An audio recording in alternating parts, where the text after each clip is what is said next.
우리가 보는 본문은 예수님께서 오랫동안 자라나온 나사렛에 돌아와서 일어난 일들을 기록하고 있습니다. 이 본문의 역사적 배경에 대해서는 박영성 목사님의 누가복음 강해에 나타난 내용을 근거로 해서 오늘 말씀을 강설해 보도록 하겠습니다. 예수님은 안식일에 늘 하시던 대로 회당에 들어가서 성경을 읽고 계시는데요. 이사야 61장에 나온 이사야 선지자의 예언을 읽고서 이것이 오늘 너희 귀에 응했다, 이렇게 이 예언이 나를 위한 것이고 하나님이 약속한 것을 오늘 나로 말미암아 성취했다고 말씀하시는 대목이 등장하고 있습니다. 여기서 우리가 보고 있는 회당이라는 것에 대한 역사적인 의미가 굉장히 중요한데, 이 회당이라는 것은 이런 것을 의미하죠.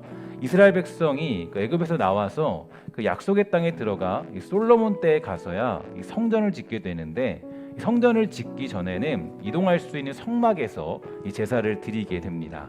성전을 짓고 나서는 성전에 제사를 드리게 되면서 이 아름답고 큰 성전을 짓고 이 제사를 지냄으로써 이스라엘의 종교는 이 제사 의식이 중심이 된 그런 형태를 띠게 되죠. 이 제사장의 책임이 커지고 또 모든 이스라엘 백성이 가지는 이 종교적인 표현과 증언과 열심이 이 제사 제도로 그렇게 집중이 되게 됩니다.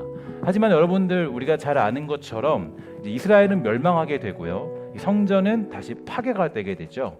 또한 자유롭게 하나님을 섬길 수 없는 이 바벨론이라는 나라, 그 나라의 포로가 되어버립니다. 그때 이스라엘 백성이 자신들의 민족성과 이 종교를 유지하기 위하여 만든 것이 바로 회당이 됩니다. 그러니까 우리가 이해하는 대로 하면 이 공회당 같은 것을 만들게 된 것입니다. 성전이 없어지고 제사 제도를 제대로 유지할 이 정치적, 사회적인 여건이 되지 않으니까 율법을 가르치고 지키는 그런 일, 즉 율법을 중심으로 하는 것이 그들의 종교 행위와 신앙 행위에서 중요한 중심이 되고 말아버린 거죠. 또한 그것을 확인하고 가르치는 그러니까 종교와 교육의 중심지로서 회당이 여러 곳곳에 그렇게 생기게 됩니다. 이 회당이 생기게 되면서 한 가지 바뀐 것이 있다면, 이 제사가 중심이던 자들이 율법이 중심이 되면서 누가 생겼냐? 많은 율법사들이 필요하게 되었고요. 그 다음에 바리새인들, 서기관들이 등장을 하게 되죠. 이들은 모두가 율법사들이다, 이렇게 이야기를 하는데요. 이때는 회당에 가서 이 성경을 그 뜻이 무엇인가를 나누는 것이 중요한 예배 행위이고, 그것이 종교적인 헌신이 나타나던 그런 때가 바로 그 당시의 모습입니다. 그런데 그 당시에 예수님이 회당에 가서 이제 이사야 61장을 펴서 하나님의 종, 이 구원자 메시아가 나타나 자유를 줄 것이고 이스라엘에게 해방을 허락할 것이라는 그런 예언을 읽고 21절에 있는 바와 같이 이렇게 얘기합니다. 이에 예수께서 그들에게 말씀하시되 이 글이 오늘 너희 귀에 응하였다, 이렇게 얘기를 해주고 있는데요. 그리고 나서 예수님은 그들에게 한 가지 아주 중요한 이야기를 합니다. 어떻게 말하냐? 이 말씀이 응했지만 너희는 틀림없이 이 말씀을 오해하여 나를 받아들이지 못할 것이다, 이렇게 말씀하고 있습니다. 일단 23절은요 뭐라고 얘기하냐면 이렇게 얘기하고 있죠. 이 가버나움에서 행한 일을 내 고향 여기에서도 행하라 하리라, 이렇게 말하고 있는데, 이 당시에 나사렛이라는 곳은 아주 한적한 그런 시골 동네입니다. 그리고 이 가버나움은 조금 크고 좋은 곳인데, 근데 가버나움에서 예수님은 이미 여러 가지 기적을 일으키셨기 때문에 그 소문이 온 이스라엘에게 퍼져 있는 그런 상황이었습니다. 그래서 그들은 기대하고 있었습니다. 어떤 기대냐? 분명히 그가 메시아이고 하나님의 종이라면 엄청나고 상상할 수 없는 일들을 그들에게 이루어 줄 것이다, 우리에게 그러한 기적을 줄 것이다라고 그렇게 확인하고 싶었고, 그렇게 자신들에게 어떤 대단한 힘들을 줄 것이다라고 그런 생각을 할 수가 있게 된 것이죠. 그런데 예수님이 이제 그들의 기대를 완전히 꺾어버렸습니다. 너희는 틀림없이 야 의사야, 너의 병부터 고쳐라 하는 말로써 내가 메시아인 것을 증명하라 할 것이다. 그러나 선지자가 고향에서는 환영을 받는 일이 없다라고 이야기를 하는 장면이 오늘 주시는 그런 내용이라고 할 수가 있겠죠. 그럼 선지자가 고향에서 이 환영을 받지 못한다라는 것은 좀 역사적인 그런 배경들이 좀 담겨져 있는데요. 제가 아까도 말씀을 드렸지만 제사 의식이 종교 의식 제사 의식이 이 종교의 중심이었던 성전 시대는 이 제사장과 제사 제도에 의해서 이스라엘의 신앙이 지켜지던 그런 상황이었습니다. 하지만 결국 이 신앙은 타락해 버렸죠. 이 제사 제도도 부패하게 되었고요. 여러 곳에 성전을 모방한 그런 산당들이 생겨나면서 우상 앞에 그렇게 제사를 드리는 일들이 함께 일어나게 됩니다. 그래서 유일하신 하나님을 섬기는 것보다 이 제사만 드리면 자기들이 할 그런 그런 내가 할 수 있는 모든 것들은 다 했다라고 생각하는 그런 부패함들이 만연하게 됨으로써 하나님께서는 이제 선지자들을 세워서 그들의 잘못을 꾸짖는 일들이 이스라엘 역사의 후반부에 나타나게 되는 겁니다. 그래서 여러분, 선지자들이 나타나서 했던 일들은 다른 것이 아니에요. 어떤 거냐면 이런 얘기입니다. 야, 너희들 그렇게 형식적으로 예배 드릴 거면 예배하지 말아라. 그런 예배는 하나님이 기뻐하지 않는다. 너희들 예배할 거면 진심을 다해서, 전심을 다해서 너희들이 할 수 있는 마음과 모든 걸 다해서 하나님을 예배해라. 그게 바로 선지자들의 한마디 말이죠.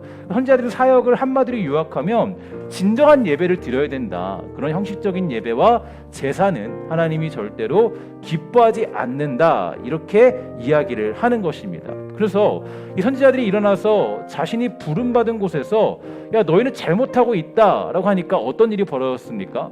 누가 그 이야기를 귀담아 들을까요? 아무도 반가워하지 않았죠. 같은 동네에 살던 사람이 하루아침에 선자로 부름받아서 야, 너희는 지금 잘못하고 있어. 너희는 정말 문제야. 벌 받을 거야. 라고 하니까 아무도 그들을 인정하지 않고 오히려 배척하게 된 겁니다.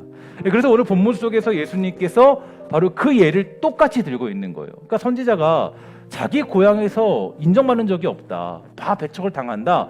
이렇게 얘기하고 있다는 거죠. 그러니까 예수님은 그 예를 들면서 내가 메시아이고 너희에게 주려는 해방과 자유는 너희의 기대와, 그러니까 너희가 원하는 것, 너희가 지금 나에게 바라는 것과는 완전히 다른 거야. 이렇게 예수님께서 선을 긋고 있는 장면, 그 장면이 오늘 본문에 나타난 내용이라고 보면 되겠습니다. 그러니까 오늘 우리가 보는 본문의 역사적인 의미가 굉장히 중요합니다. 왜냐하면 이 역사적인 의미를 알아야 우리가 이 말씀을 좀 깊이 깨달을 수 있기 때문에 이 역사적인 본문의 배경적인 의미를 깨닫는 것 굉장히 중요하기 때문에 제가 말씀을 드렸는데, 예수님은 이제 이 병자를 고치면서도 귀신도 쫓아버리는 능력을 가지셨죠. 심지어 죽은 자도 살리십니다. 그러면 이것이 의미하는 것이 어떤 걸까요? 바로 그것은 당시 유대인들이 가지고 있던 기적의 의미, 그러니까 예수님이 전하려 했던 기적의 의미와는 조금 다르고 상반된다는 것을 보여주는 내용이죠. 유대인들은 어떤 꿈과 이상을 가지고 있었냐면 즉 자기 민족, 자기 나라, 그것에 대한 회복과 열망, 그러니까 다윗 왕국과 같은 그런 대단한 나라를 이루고자 하는 그런 열망을 가지고 있던 사람들이 유대인들이었어요. 그러니까 어떻게 하면 메시아가 와서 그 메시아를 통해서 대단한 나라를 이루고 엄청난 강국을 키우고 엄청난 힘을 가져서 강력한 그런 이 권력을 누릴까, 이게 바로 이 메시아를 향한 기대감이었습니다. 근데 예수님은 지금 이스라엘이라는 한 민족과 이 국가의 구원자로 오신 것이 아니라 우리 모든 인류, 우리가 가지고 있는 죄의 문제, 우리 고통의 문제에 대해서 그 문제를 해결하러 온 구원자라는 사실을 드러내기 위해 이 못 고칠 병을 고치고 악한 세력을 쫓아내시고 있다라는 이 사역을 감당하고 있다라는 거죠. 실은 이러한 내용이 전달되고 있는 쪽이 어디냐면, 여러분 누가복음의 시작이 누구로부터 시작한 건지 아시죠? 누구에게 이 말씀이 전달되고 있습니까? 이 데오빌로라는 사람에게 전달되고 있어요. 그러니까 이 데오빌로라고 하면 이 로마 사람이고 고급 장교인데 그에게 설명을 하고 있는 거예요. 어떤 설명이냐면, 당신이 지금 생각하는 예수가 왜 당신들이 우리를 핍박하고 있고 왜 우리를 지금 짓밟고 있고 왜 우리에게 경계하는지 알고 있다. 그 경계는 아마 당신들은 우리를 향해 오해하고 있는데, 예수님이 너희들의 나라를 무참히 밟거나 어떤 유대인들을 선동하여서 너희들의 나라를 그냥 없애버려서 새로운 나라를 세우고 건설하고자 해서 예수님이 이 땅에 오신 것이 아니다. 예수님은 우리가 생각하는 그런 분이 아니다라는 것을 누가는 이 장면을 통해서 데오빌로에게 설명해주고 있다는 거죠. 그러니까 데오빌로를 설득하고 있습니다. 데오빌로 당신 한번 잘 생각해 보세요. 예수님이란 분은 절대로 그렇게 이 땅에 오지 않으셨어요. 예수님이란 분은 유대인들을 선동하거나 그들에게 조직체를 만들거나 군대를 만들어서 그 나라를 로마를 뒤집어 엎는 그런 분이 아니세요. 그렇게 오신 분이 아니에요. 예수님은 인류의 고통, 우리의 죄의 문제, 우리의 어떤 가지고 있는 고통의 문제를 해결하러 오신 분이라는 것을 설명하고 있는 그 내용이 오늘 본문에 나타나고 있습니다. 사실 우리가 예수를 믿을 때 예수님에 대한 많은 오해를 하는 경우가 있게 되죠. 예수님께서 오신 목적, 우리의 기적을 베푸시는 이유, 그 사실을 우리가 잊어버릴 때가 굉장히 많이 있습니다. 그러니까 이 기서서 우리가 이 기독교라는 것은요, 여러분 우리의 삶의 부유함과 이 나라와 민족의 강성함을 뒷받침해 주는 것으로 어떤 근거를 마련하는 쪽으로 가기도 하는데, 그러나 이것은 기독교가 가진 정신이 아니에요. 기독교는 절대로 권력을 만들지 않습니다. 여러분 기독교를 통해서 권력을 만들었다라는 것은 그건 악한 거예요. 기독교를 통해서 어떤 세력을 형성하여서 그 세력으로 뭔가를 하고 있다. 그것은 하나님이 절대로 기뻐하지 않는 것입니다. 여러분 그래서 우리는 이것을 경계할 필요가 있죠. 여러분 그래서 우리가 이 기독교와 교회와 정치가 함께 가기 시작하면 그때부터 교회는 망하는 길로 가는 거예요. 그래서 여러분 기독교는 언제나 권력과 정치 이것과는 분립되는 겁니다. 왜냐하면 예수님은 한 번도 그렇게 온 적이 없기 때문이에요. 그래서 기독교가 가진 정신은 어떤 우리의 힘을 마련해주고 우리의 능력을 세워주는 그런 근거로 예수님이 이 땅에 오지 않으셨어요. 예수님은 여러분 잘 들어보세요. 예수님은 우리의 억울함을 풀어주기 위해서 오신 것이 아니에요. 여러분 이게 너무나도 중요한 메시지인데 우리가 좀 오해를 할 것이 있는데 우리의 그 억울함을 풀어주기 위해 오신 것이 아니에요. 우리가 지금 이 땅을 살아가면서 억울한 일들 그거를 풀어주기 위해 온 것이 아닙니다. 생각해 봅시다. 그 당시에 억울하기로 따지면 이스라엘 백성들만큼 억울한 일들도 없죠. 하나님의 백성으로 부름받아서 가나안 땅에 살다가 변질되어서 바벨론 포로로 끌려가고 결국에는 지금의 현실을 맞이하고 있는 그들이 예수님에 대하여 어떤 기대를 하는 것도 조금 이해가 가긴 합니다. 하지만 예수님께서 오신 목적과 이유를 다시 생각해 보면 예수님의 관심은 오직 인간을 죄에서 꺼내는 것이 목적이 돼요. 그럼 이게 지금 이 데오빌로를 설득하는 가장 중요한 내용이에요. 여러분 우리가 교회가 이 땅 앞에 서기 위해서 교회가 우리의 능력을 회복하고 성도로서의 능력을 회복하기 위해서는 다시 여기로 돌아가야 돼요. 그냥 어떤 사람의 억울함을 풀어주고 어떤 사람의 어떤 그런 고민 걱정을 해결해주고 이런 식으로 예수님이 이 땅에 온 적이 없는데 우리는 그것으로 예수님을 이용할 때가 있죠. 그것으로 기독교를 전부인 것처럼 생각할 때가 많이 있습니다. 그래서 바로 이런 부분들이 데오빌로라는 자에게 설득으로 다가오는 겁니다. 분명히 데오빌로는 고급 장교이고 로마에서 어떤 영향력을 끼칠 수 있는 고위 어떤 관리였던 것 같아요. 그러면 분명 예수님에 대하여서 민족의 해방자, 주동자, 이스라엘 백성을 일으켜서 로마를 뒤엎을 사람처럼 그런 생각을 했을지도 모르겠어요. 그러나 지금 누가는 이렇게 말하고 있습니다. 우리가 믿고 따르는 예수님은 절대 그런 분이 아니야. 이 땅에 오신 예수님은 하나님의 아들이고 우리를 죄에서 구원할 자라는 것을 강조해주고 있다라는 거죠. 이게 우리의 믿음이 됩니다. 예수님을 믿을 때, 우리가 신앙을 가질 때, 우리가 기독교인이 되었을 때 이 믿음이 없으면 사실 우리는 예수님을 잘못 믿고 있는 거죠. 이스라엘 백성들, 유대인들에게만 필요한 것이 아니라 이 글을 읽고 있는 당신, 데오빌로 당신, 그리고 당신과 가족, 모든 백성들 모두에게 필요하신 분이 바로 예수님이다. 그분을 만나야 우리가 구원을 누리고 구원을 얻을 수 있다라고 얘기하는 겁니다. 그리고 그 안에서만 인간이라는 존재가 정말 진짜 인간다운 본질로 회복할 수 있다라고 언급해주고 있습니다. 바로 이게 우리의 신앙이고 우리가 가지고 있는 능력이자 누가가 언급하고 있는 예수님에 대한 진정성이죠. 우리는 끊임없이 신앙의 진정한 힘을 놓쳐버릴 때가 많이 있어요.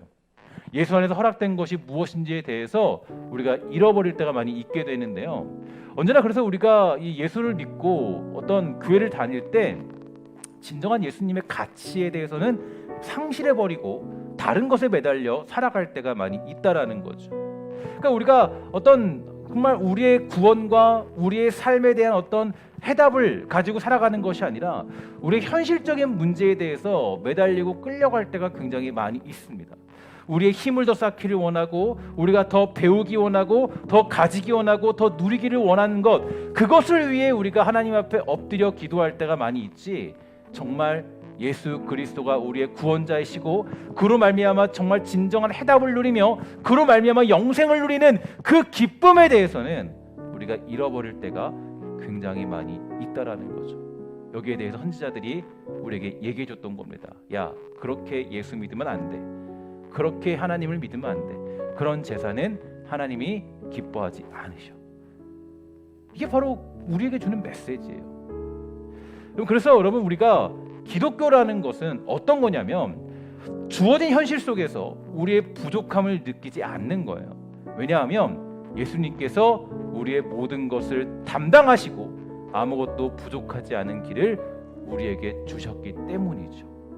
물론 신앙이 있다고 해도 우리가 이 땅을 살아갈 때는 좀 불안도 있고 고통도 있고 갈등도 있습니다. 괴로울 때도 있겠죠. 낙심될 때도 있겠죠. 견디기 힘들 때도 여러 상황과 만 가지 고통이 따를 때가 있습니다. 그래서 이 고통 가운데 의심하기도 하고 또 혼란 가운데 타협하려고도 하고 여러 가지 상황들이 있지만 우리는 그 상황을 믿음으로 이겨내야 돼요.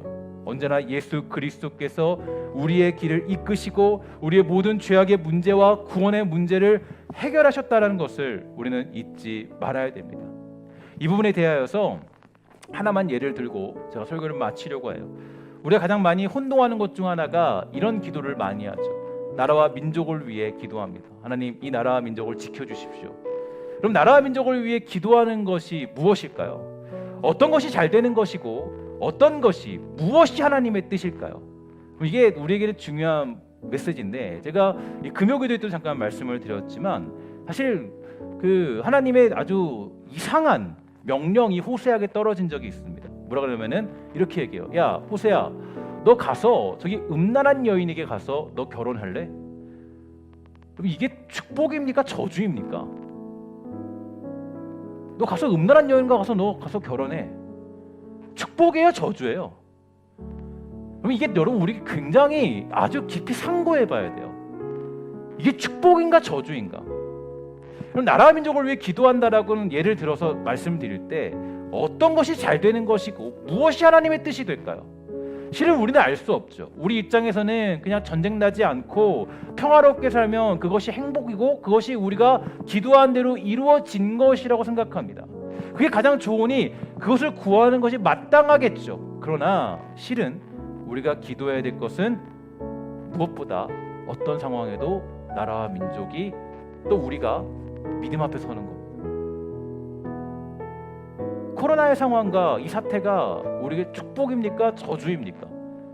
그러면 이거는 우리가 말할 수 없어요. 이것을 뭐 내가 축복이다 이러면 또 안 되겠죠.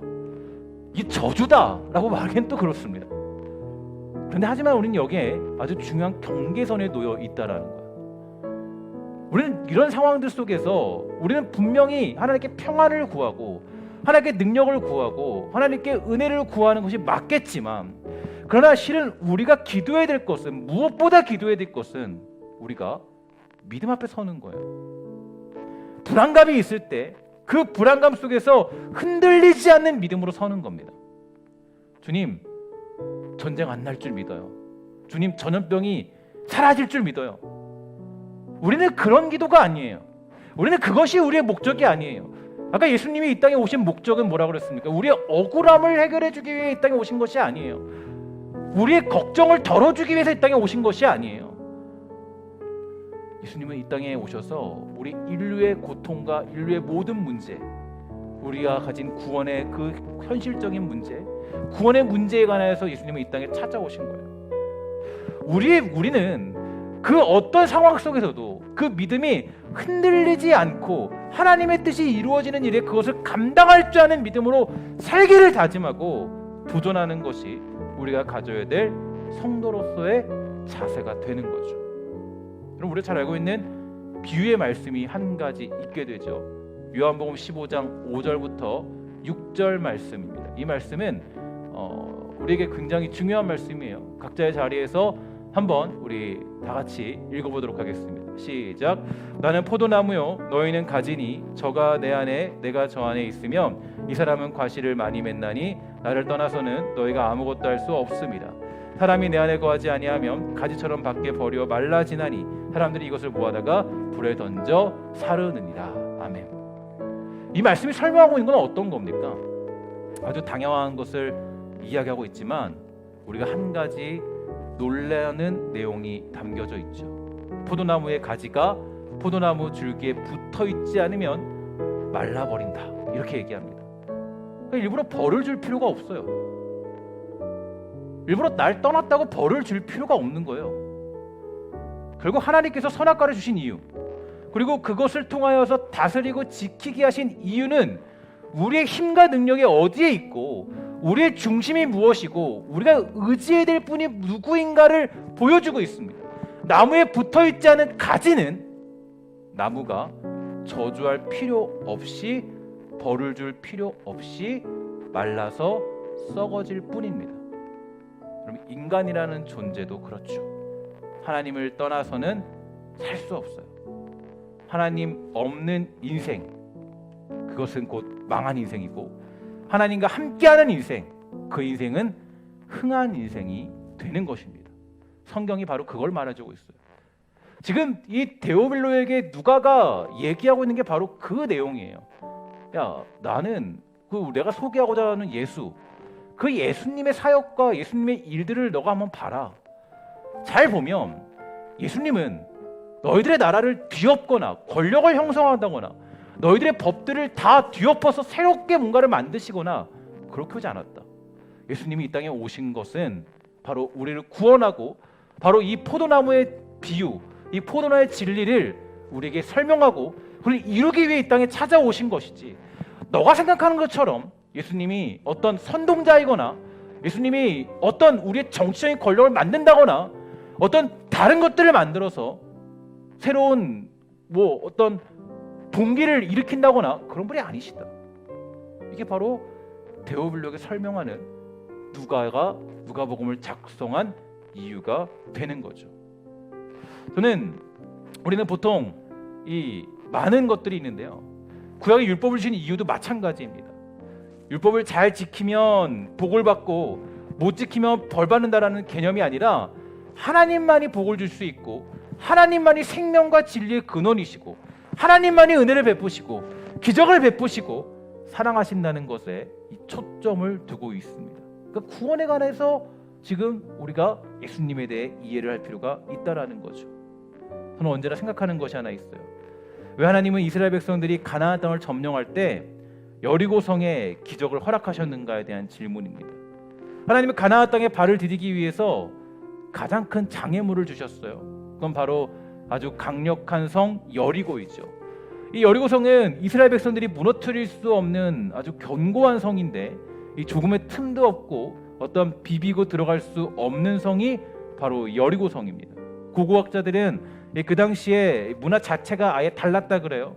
쉽게 말해서 이스라엘 백성들은 무기도 없을 뿐더러 이 청동기와 같은 무기를 사용했다면 이미 그 땅에는 이 쇠로 만든 무기들이 즐비하기 시작한 것입니다. 그러니까 이 칼과 칼이 부딪히면 이스라엘 백성들이 가진 칼들이 그냥 부러지는 거예요. 싸울 수가 없어요. 전쟁을 치를 수가 없어요. 근데 가나안 땅을 점령해야 돼요. 그럼 이게 싸움이 가능할까요? 여러분, 우리가 간단한 예로 북한군과 우리나라 군을, 여러분 전력을 잘 아시죠? 북한군은 우리나라 비행기를 볼 수도 없대요.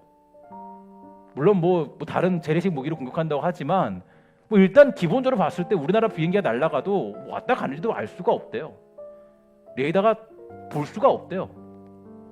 근데 그런 군대를 어떻게 이깁니까? 이길 수 없어요.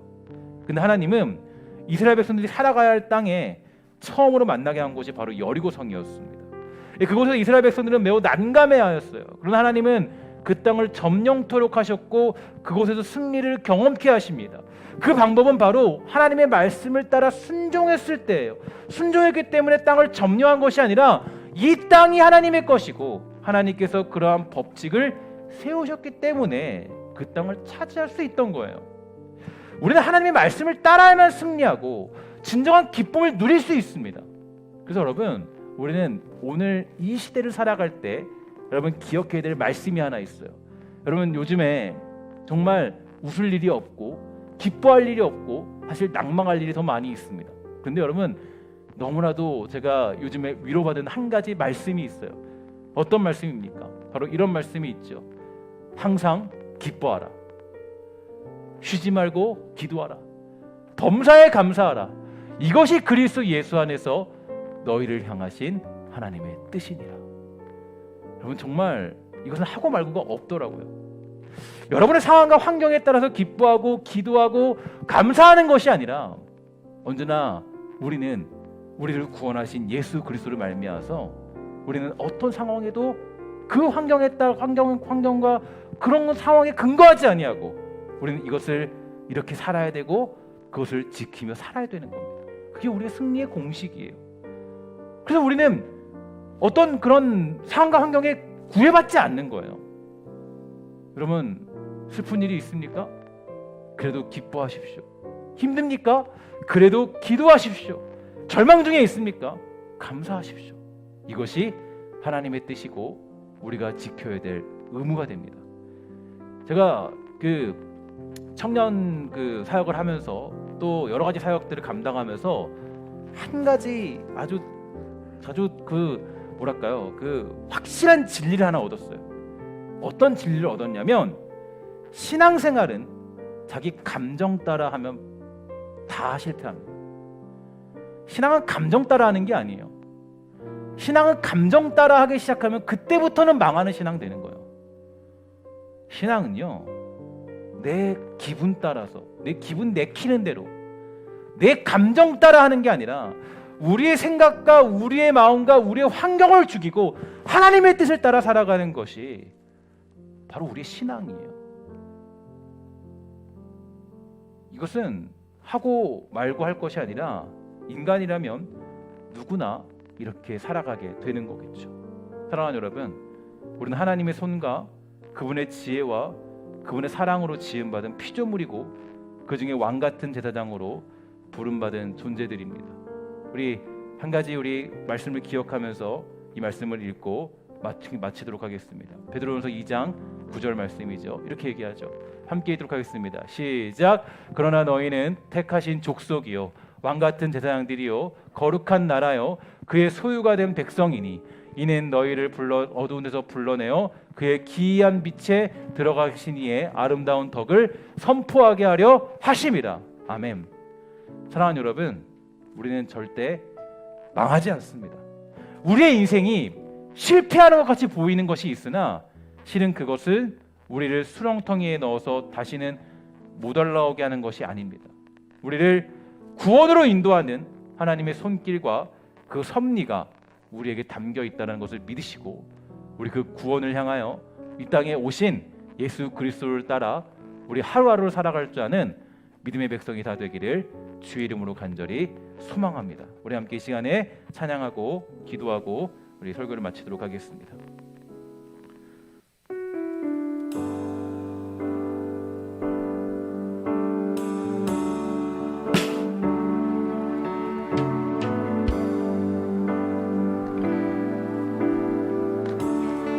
은혜 아니면 살아갈 수가 없네. 은혜 아니면 살아갈 수가 없네. 호흡마저도 다 주의 것이니 세상 평안과 위로 내게 없어도 예수 오직 예수뿐이네. 은혜 아니면 살아갈 수가 없네. 은혜 아니면 살아갈 수가 없네. 호흡마저도 다 주의 것이니 세상 평안과 위로 내게 없어도 예수 오직 예수뿐이네.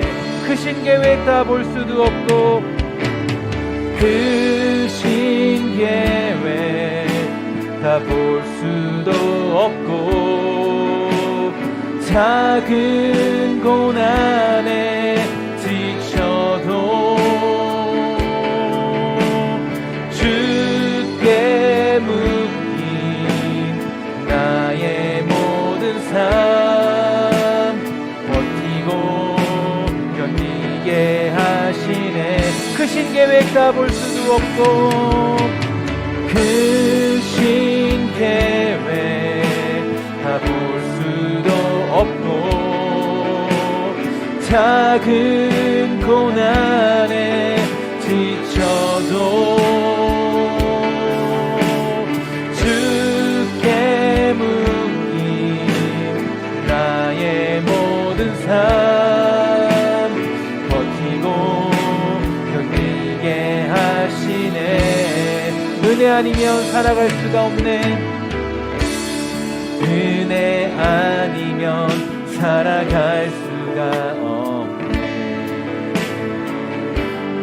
나의 모든 것 다 주께 맡기니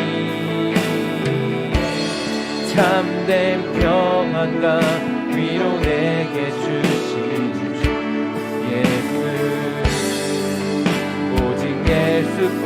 크신 계획 다 볼 수 없고 작은 고난에 지쳐도 크신 계획 다 볼 수도 없고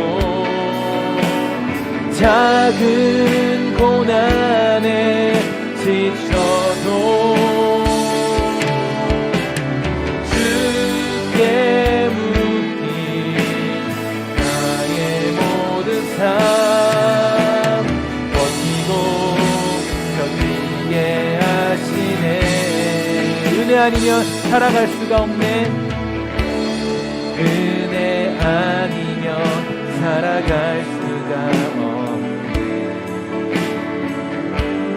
나의 모든 것 다 주께 맡기니 참된 평안과 위로 내게 주신 주 예수 오직 예수뿐이네. 자, 우리 각자의 자리에서 함께 기도할 때 우리가 정말 예수님은 단순히 우리를 위로하고 우리의 걱정을 덜어주기 위해서 이 땅에 오신 분이 아닙니다. 우리 인류가 가진 고통, 우리가 가지고 있는 근본적인 죄의 문제, 우리가 가지고 있는 그 현실적인 인류의 죽음에 대한 문제를 해결하러 이 땅에 찾아오셨습니다. 우리는 그 사실을 잊지 말아야 됩니다. 그게 우리의 힘이요, 우리의 강한 능력이고 우리가 가지고 있는 가장 큰 신앙의 고백이기 때문입니다. 이 고백을 잃어버린다면 결국 우리는 형식적인 예배를 드릴 수밖에 없고 결국 우리의 신앙은 자라지 못하고 어린아이의 신앙처럼 그 자리에 머무를 수밖에 없다라는 거죠. 이 시간 여러분 기도할 때 하나님 우리가 정말 작은 고난에 흔들리지 아니하고 감정과 우리의 생각과 우리의 마음에 휘둘리지 아니하고 상황과 환경에 근거하지 않는 그런 예수가 우리의 구원이시라는 그 믿음의 답을 가지고 살아갈 수 있는 그런 믿음을, 성숙한 믿음을 우리가 허락하여 주시옵소서. 우리 함께 이 어려운 시대에 우리 믿음을 구하며 함께 은혜를 구하며 각자에게 기도하도록 하겠습니다. 기도하겠습니다. 하나님 감사합니다. 주님 붙잡아 역사해 주셔서 우리가 정말 하나님 은혜를 간절히 소망합니다. 아버지 우리가 정말 하나님의 크신 계획을 다 볼 수 없고 우리가 여러 가지 고난들이 닥쳐온다 할지라도 하나님 우리가 그 고난에 흔들릴 수 없는 이유는 하나님이 우리와 함께 하시고 우리의 구원을 이루시며 우리의 그 모든 아버지 하나님 아버지 모든 죄악을 담당하시고 우리를 구원하시기 위해 이 땅에 오셨기 때문인 줄 믿습니다. 단순히 우리의 어떤 문제를 해결하며 단순히 우리의 어떤 걱정을 덜어주며 단순히 우리의 어떤 하나님 자녀들의 어떤 그런 아버지 대학을 붙여준다거나 하나님 우리의 어떤 직장을 성사시킨다거나 우리의 어떤 아버지 고민들을 해결해 주고 오신 것이 아니라 우리의 많은 사건가 있는 아버지 그 구원의 문제, 우리가 결국 아버지 안에 천국 가야 되는 그 모든 일들과 우리가 가지는 아버지 인간의 문제들을 회복시키기 위해 땅 오신 예수 그리스도의 그 신앙의 본질을 회복할 수 있도록 주님 허락하여 주시옵소서. 하나님 기도를 소망합니다. 하나님의 은혜 아니면 살아갈 수 없을 고백하도록 붙잡아 주시고 구원받아도 다 주님의 것이며 아버지 상 평안과 위로 내게 없어도 예수가 오직 우리 아버지 주님이며 우리의 유일한 답이라는 것을 잊지 않고 붙잡아 주시옵소서. 하나님 우리 사랑하는 백성들이 이 시대를 보낼 때 하나님 정말 여러 가지 고난 속에서도 여전히 주님을 크게 보며 여전히 주님을 바라보며 나아갈 수 있도록 허락하여 주시옵소서. 하나님 믿음으로 붙잡아 주시옵소서. 우리 크신 계획 다 볼 수도 없고 작은 고난에 지쳐도 크신 계획 다 볼 수도 없고 작은 고난에 지쳐도 주께 묻기 나의 모든 삶 버티고 너에게 크신 계획 다 볼 수도 없고 우리 각자의 자리에서 우리 전심을 다해 고백합시다. 신 계획 다 볼 수도 작은 고난에 지쳐도 작은 고난에 지쳐도 주께 묻기 나의 모든 삶 버티고 견디게 하시네. 은혜 아니면 살아갈 수가 없네. 은혜 아니면 살아갈 수가 없네. 나의 모든 것 다 주께 맡기니 참된 평안과 위로 내게 주신 주 예수 오직 예수뿐이네. 하나님 우리가 작은 고난에 흔들리고 작은 고난 가운데 우리의 감정과 상황과 환경에 따라 우리의 신앙이 무너지는 이유는 어디에 있습니까? 그 크신 하나님을 바라보지 못하고 인류의 구원자이신 주님을 바라보지 못하고 그냥 그저 우리의 걱정과 우리의 어떤 문제들을 잠깐 해결해주고 걱정을 덜어주려 오신 예수님으로 우리가 착각하고 오해하고 있지는 않습니까? 하나님 분명히 우리에게 항상 기뻐하고 기도하고 낙심하지 말라고 우리에게 말씀해 주셨는데 하나님 우리가 왜 거기에 흔들리고 우리가 그런 길을 가지 못하고 있습니까? 혹시 우리가 예수님을 진정한 구주이시오 진정한 메시아라는 사실을 잊어버리고 예수님을 단순히 그냥 내 삶의 조력자요 내 삶을 그냥 성공케 만드는 그런 존재를 우리가 인식하고 있지는 않습니까? 하나님 우리 그러한 믿음이 있다면 그런 믿음들을 이제 부수어버리고 그런 믿음들을 깨어버리고 이제 예수가 우리의 구원자이시오 그분만이 우리의 생명이시오 그분 앞에 붙어있는 것 우리가 포도나무의 가지가 되고 거기에서 떨어지면 망한다는 사실을 기억함으로 말미암아 구원자이신 예수로 말미암아 기뻐할 수 있는 복된 성도 되도록 주님 허락하여 주시옵소서. 하나님 우리가 주님을 나의 구원자로 모시는 백성들이 온라인으로 또 현장으로 주님께 헌금을 드리고 예물을 드렸습니다. 예물을 받아주시고 예물이 정말 하나님 어려운 환경에서도 또 하나님 정말 믿음의 고백으로 드리는 예물이오니 하나님 정말 하나님이 더욱더 깊이 축복하여 주셔서 경제적으로 어려운 이 시대를 살아가는 주의 백성들이지만 이들이 마음껏 주님이 주시는 축복과 은혜들을 누리며 하나님 걱정 없이 이 땅을 또한 살아갈 수 있는 축복들도 허락하여 주시옵소서. 우리 하나님 함께 할지 믿사오며 모든 말씀 예수님의 이름으로 간절히 기도합니다. 아멘.